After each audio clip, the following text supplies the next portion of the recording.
হিসাব করে দেখেন, ভারতীয় আগ্রাসন এত পরিমাণ আমাদের দেশে অ্যাটাক করছে। ইসকনের মতো একটা জঙ্গি সংগঠন সিঙ্গাপুরে নিষিদ্ধ, মালয়েশিয়ায় নিষিদ্ধ। আমাদের দেশে সংখ্যা গরিষ্ঠ মুসলমানরা থাকার পরেও বাংলাদেশের মিম্বারের একজন খতিবকে যারা গুম করে ফেলতে পারে, অনতি বিলম্বে আমরা আওয়াজ তুলতে চাই, ইসকনকে বাংলাদেশে নিষিদ্ধ করা লাগবে। ঠিক কিনা বলে? 1972 সাল থেকে নিয়ে 2025 সাল পর্যন্ত এই 75 বছরে আমার আইনজীবী ভাইকে সাথে নিয়ে বলতে চাই, কোন একটা হিন্দুর ফাঁসি বাংলাদেশে কার্যকর হয় না 75 বছর। ঠিক তো কয় না? ফাঁসির রায় হলে তালবাহানা তালবাহানা, ডাইনে বামে। শুধু তাই না, ইসকনের জন্য যে সাপ আপনারা পুষলেন, এই সাপ পোষার ক্ষেত্রে তাদেরকে জায়গা দিয়েছেন 36 কাঠা জায়গা 1 লক্ষ টাকার বিনিময় বিগত সরকার দিয়েছে। এখন তারা আলেমদেরকে এরকম চিহ্নিত করছে যে কোন কোন আলেমরে মারবে আগামী কয়েকদিনের ভিতরে। আলেমদের কাছে তারা চিঠি পাঠাচ্ছে, তরবারি গলার মধ্যে লাগাই দিয়ে ছবি পাঠানো হচ্ছে যে আপনাকে সামনের দিনে জবাই করা হবে। এরপরেও যদি এই বিষয়গুলো আমরা মানুষকে সজাগ না করি, এই ওয়াজ, এই খুতবা আল্লাহর আদালতে জবাবদিহিতার কারণ হয়ে যাবে। ঠিক কিনা বলে? আজকে যেই জায়গা থেকে তেলাওয়াত করলাম, সূরার নাম সূরা জুমার। আজ করে বলেন সূরার নাম কি? সবাই বলেন কি নাম? আর জোরে কি নাম? সূরা জুমারের ঠিক যেই জায়গা আমি তেলাওয়াত করলাম 73 নং আয়াত, وسيق الذين اتقوا ربهم إلى الجنة زمرا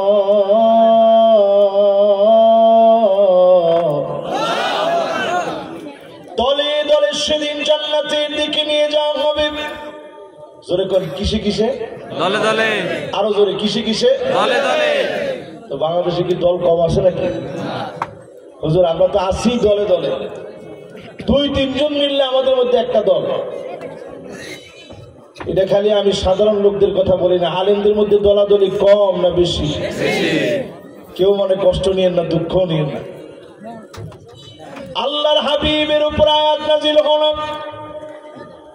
কুল হুয়াল কাদিরু আলা আন ইয়াবআসা আলাইকুম আযাবান মিন ফাওকিকুম। ও নবী, আযাব আসবে উপরের দিক থেকে। যদি আপনার উম্মত উল্টা পাল্টা করে, শিলা বৃষ্টি পড়বে, পাথর পড়বে, লাগাতার বৃষ্টি হবে, আপনার উম্মত ধ্বংস হয়ে যাবে। নবীজি কান্না শুরু করে দিলেন, আল্লাহ, এত বড় শাস্তি দিয়েন না, উম্মতের জীবনে কোনোদিন দেখি নাই। এত বড় আযাব দিয়েন না। আল্লাহ পাক তৎক্ষণাৎ জানায় দিলেন, নবী শুনেন, আও মিন তাহতি আরজুলিকুম, যদি এটা কষ্ট মনে হয়, নিচ থেকে আযাব আসবে, টর্নেডো হবে, ঘূর্ণিঝড় হবে, আমপান নারগিস সিডারের মতো জলোচ্ছ্বাস তৈরি হবে, ভয়াবহ আযাবগুলো আসবে। নবীজি যখন আবার শুনলেন আযাবের কথা, ভূমিকম্পের কথা, ভূমিধসের কথা, চোখ দিয়ে পানিগুলা ছেড়ে দিলেন। আল্লাহ, উম্মতকে জীবনে কোনোদিন দেখি নাই, এত বড় শাস্তি দিয়ে উম্মতকে ধ্বংস করে দিয়েন না। দুইবারই নবীজি আল্লাহর কাছে পানা চাইলেন। দ্বিতীয়বার আল্লাহ জানায় দিলেন আও ইয়ালবিসাকুম শিয়া, আপনার উম্মত দলে দলে বিভক্ত হবে, বিভক্তিকে পোশাক বানায় নিবেন। এই ভরা মাহফিলে যদি বলি পোশাকের কাজ হচ্ছে গায়ের সঙ্গে লেগে থাকা, আমরা আমাদের জীবনে দলাদলি করাকে পোশাক বানায় নিয়েছি। তার মানে হলো দলাদলি করা, মারামারি, কাটাকাটি, হানাহানি করাকে পোশাকের মতো বানায় নিয়েছি। ঠিক কিনা বলে? আল্লাহ রাব্বুল আলামিন আও ইয়ালবিসাকুম শিয়া বলে জানায় দিলেন বিতর্ক করাকে, দলাদলি করাকে পোশাক বানায় নিবে। ওয়ায়ুযীকা বা'দুকুম বা'সা বা'দ, একজন আরেকজনকে মারবে, মেরে বলবে মারার মতো মেরেছি। এখন মুসলমানে ধাক্কা ধাক্কি আছে না নাই? দলাদলি কইরা ধাক্কা ধাক্কির দিকে যায় না। চাঁদাবাজির জন্য মারামারি, হানাহানি, কাটাকাটি, ছিনতাই, রাহাজানি, এটা জাতির পরিচয়কে নিচের দিকে নামায় দেয়।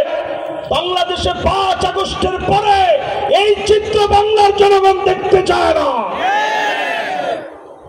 ঠিক কিনা বলে? আপনারা কি আমার কথায় কষ্ট পাচ্ছেন?